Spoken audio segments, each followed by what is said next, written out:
Саламатсыздар ма оқушылар? Бүгінгі тақырыбымыз модульдік теңсіздіктер.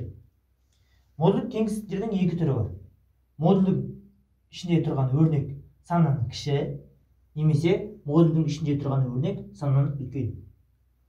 Модульдің ішінде тұрған теңсіздік өрнегіміз саннан кіші болса, онда дәл осы теңсіздікті ештеңе өзгертпей жазамыз. Және екінші теңсіздікті бағыты өзгереді, теңсіздік бағыты, және А бізде минус сан болады. Және бұл екі теңсіздіктің жүйесі, яғни қиылысуын іздейміз. Ал егер модульдің жақшаның ішіндегі өрнек қайтадан. Егер модульдік өрнектегі қайтадан. Егер модульдік жақшаның ішіндегі өрнек саннан үлкен болатын болса, онда бірінші үлгіміздегідей өзгертпей жазамыз, тек модульдік жақшаларсыз. Екіншісін бағытын өзгертеміз және минус сан қоямыз. Және бұл теңсіздіктер жиыны болады. Теңсіздіктер жүйесі болған кезде екі шыққан мәнді қиылыстырамыз. Теңсіздіктер жиыны болған кезде екі мәнді біріктіреміз. Қайтадан.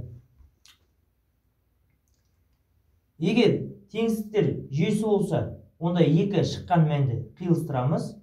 Ал егер теңсіздіктер жиыны болса, онда екі мәнді шыққан мәнді біріктіреміз. Енді модульдік жақшадағы өрнектің саннан кіші түрін қарастырайық. Кез келген өрнекті алайық. X қосу 1, мысалы, кіші болсын 10-нан. Онда біздегі формуладағыдай не істейміз? Бірінші модульдік жақшасыз дым өзгертпей жазамыз. Екінші теңсіздігіміз теңсіздік белгісі өзгереді және 10-ымыз минус 10-ға айналады. Және бұл бізде теңсіздіктер жүйесі. Екі теңсіздіктер жүйесін жеке-жеке біз шығарайық екі теңсіздіктерді. Ол үшін плюс 1-ден құтыламыз. Онда минус 1. Астыңғы теңсіздіктерге минус 1. Онда үстіңгі теңсіздіктер бізде сол жағында бізде 1x қалады, ал оң жағында 9.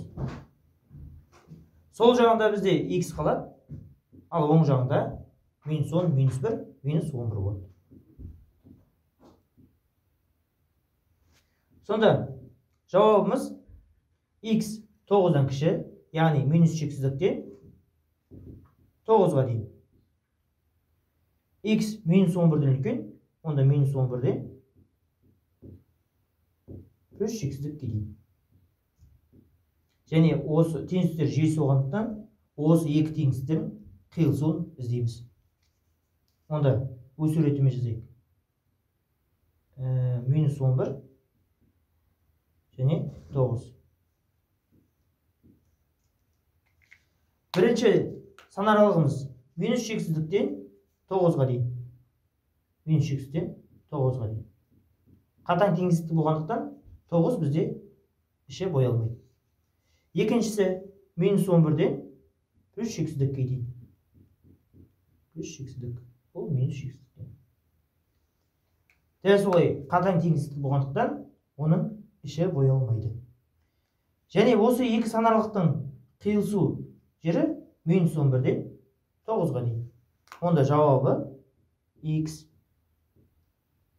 минус 11 мен 9-дың арасында.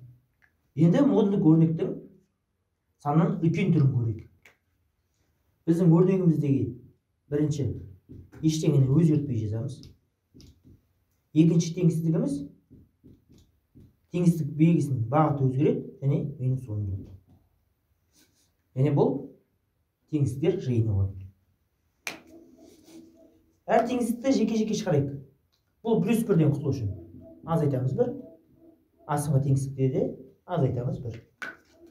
Онда теңсіздіктің сол жағында бізде x қалады, ал оң жағында 9.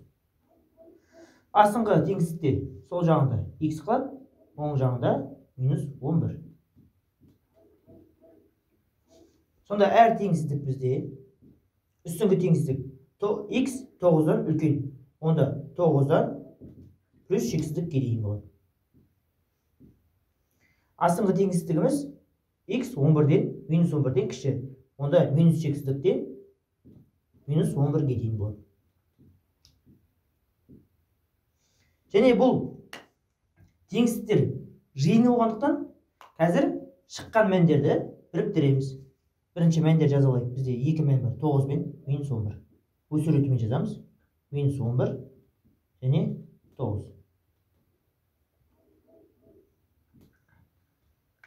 Бірінші теңсіздігіміз 9-дан плюс шексіздікке дейін. Онда 9-дан плюс шексіздікке дейін. Екінші теңсіздігіміз минус шексіздіктен минус 11-ге дейін. Онда минус 11-ге дейін. Минус шексіздіктен. Тағы да бұл теңсіздіктер жиыны болғандықтан екі шыққан мәнді біріктіреміз. Онда x-міз минус шексіздіктен минус 11-ге дейін және 9-дан плюс шексіздікке дейін. Осымен сабақты аяқталды.